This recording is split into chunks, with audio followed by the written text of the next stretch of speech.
Former Carolina Panthers and Dallas Cowboys defensive end Greg Hardy still knows how to make the news for all the wrong reasons.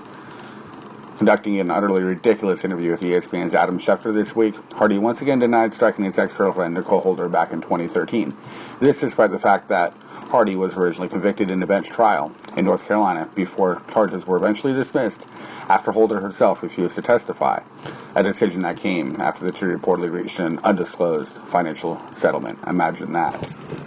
If you remember correctly, Holder had posted over 4 dozen photos of the injuries she sustained in the attack, an attack in which Hardy allegedly threw her on a bed of guns before strangling her. Now, speaking to Schefter, Hardy denies ever laying a hand on a woman.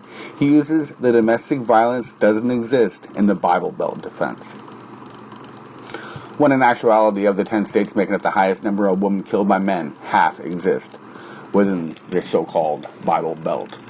In lobbing a softball interview to Hardy, a respected Schefter tarnished his image around the sports world.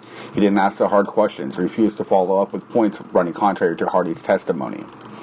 Giving Hardy a platform was an injustice to all the domestic violence survivors out there. Fellow ESPN colleague Michelle Beadle actually used a show on the network, Sports Nation, to take issue with the company handling of the interview. I feel dirty, she says, and this guy has no job right now. And for some reason, we've decided as a network that we're going to give him a stage for a redemption tour as he basically goes out and tries to find some employment. While Schefter has since defended his reasoning behind granting the Q&A, it does leave a bitter pill in the mouth of many out there, his colleague included. Listen, people make mistakes. Some are more egregious than others. Who are we to really judge that?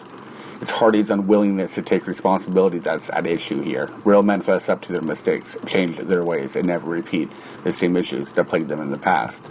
In this, Hardy has failed at nearly every turn. For ESPN to give him an outlet to continue to lie and make false assumptions about the reality of domestic violence in the United States, it's a shame, and it paints the picture and the network in a bad light.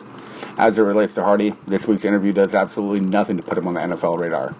Teams are willing to take on players with checkered off-field issues. Teams are not willing to do so when said player can't act like an adult, act like a man, and take responsibilities for the actions that have put him in this position that he's in today.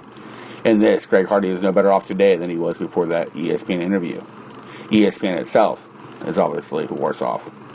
That's my unfiltered take.